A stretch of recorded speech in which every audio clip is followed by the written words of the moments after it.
मेरे तमाम प्यारे दोस्तों को प्रिया सिन्हा का प्यार भरा प्रणाम। जी हाँ दोस्तों, मैं प्रिया सिन्हा पुनः उपस्थित हूँ आप सभी के समक्ष अपनी चंद स्वरचित पंक्तियाँ लेकर, जिसका शीर्षक है चाहत। तो आइए अब इसे प्यार से चाहत से सुनते हैं।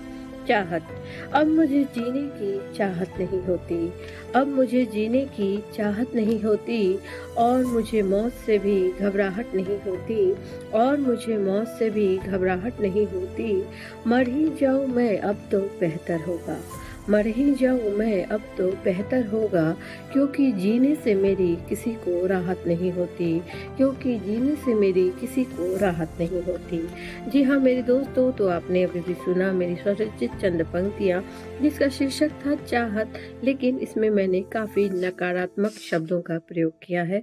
तो ये कविताएं सिर्फ यूँ कहें तो मेरे लिए नहीं, बल्कि समर्पित है तमाम उन लोगों को जो अपने जीवन से, अपने दोस्तों से, अपने परिवारजनों से, अपने चल रहे स्थितियों से, परिस्थितियों से, लोगों के रवैये से, व्यवहार से, कार्यालय से, आस पड़ोस के लोगों से तंग आ जाते हैं, और वो ये सोचते हैं कि उनका मर जाना ही बेहतर है, और वो सुसाइड करने की सोचते हैं और कभी कभी कर भी लेते हैं। तो मैं उन तमाम लोगों से, मैं तमाम उन हताश, निराश, उदास लोगों से मैं आग्रह करना चाहूँगी, अनुरोध करना चाहूँगी कि लोगों के बहकावे में, लोगों के ताने से, लोगों के व्यवहार से तंग आकर आप अपने जीवन को नष्ट ना करें।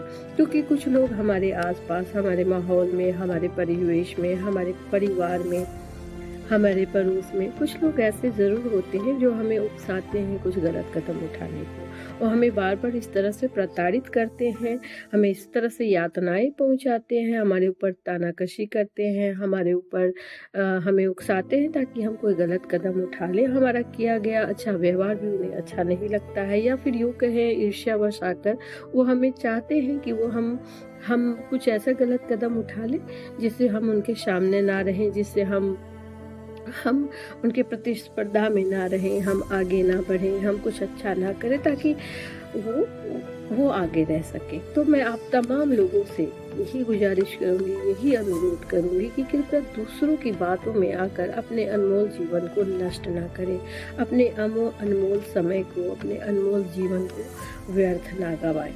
आप तो चले जाएँगे, आपको लगता है कि आप सुसाइड कर लेंगे, आत्महत्या कर लेंगे, तो आपकी प्रॉब्लम, आपकी समस्याएँ खत्म हो जाएँगी। ये हो सकता है कि आपके चले जाने से आपकी समस्याएँ खत्म हो जाएँ। मेरे दोस्तों, क्या आपने सोचा है कि आप तो चले जाएँगे, आप तो तानों से, प्रताड़नाओं से बच जाएँगे, लेकिन आपके परिजन, आपके प्रियजन जो वाक़ई में आपकी परवाह करते हैं, क्या वो जी पाएँगे?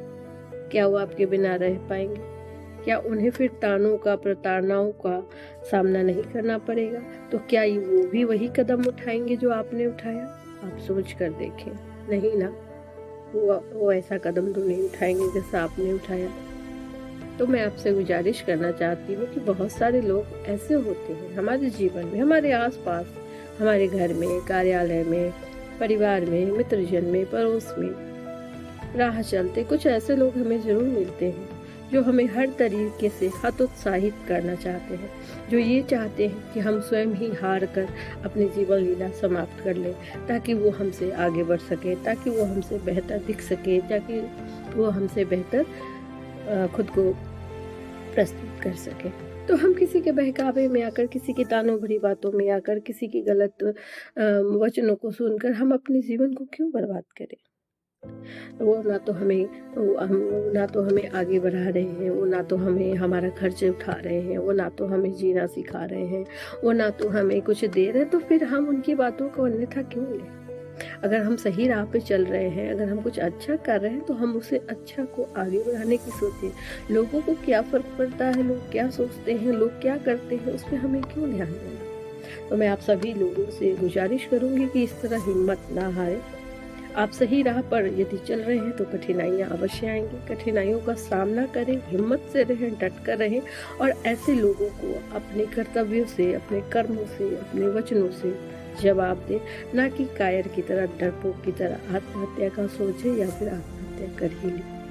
तो जी हाँ दोस्तों, मैं आशा करूँगी कि आप सभी को मेरी कही गई सारी बातें समझ आई होंगी, और चलते-चलते मैं ये भी कहना चाहूँगा कि दूसरों के साथ कतई वैसा व्यवहार ना करें जो आप स्वयं के साथ नहीं होते देखना चाहते हैं। यदि आपको कोई प्रताड़ित कर भी रहा है तो कभी कभी ये भी सोचिए कि कहीं ना कहीं कुछ गलतियां आपने की होंगी। तो मैं आप सभी लोगों से, प्रताड़ित होने वालों से, प्रताड़ित करने वालों से, दोनों से आग्रह करूंगी कि ऐसी स्थितियों को आने ही ना दें जो किसी को प्रताड़ित करना पड़े या किसी को प्रताड़ित होना पड़े। आप दोनों दोषी होते हैं एक दूसरे की जान गंवाने में, एक दूसरे को नीचा दिखाने में।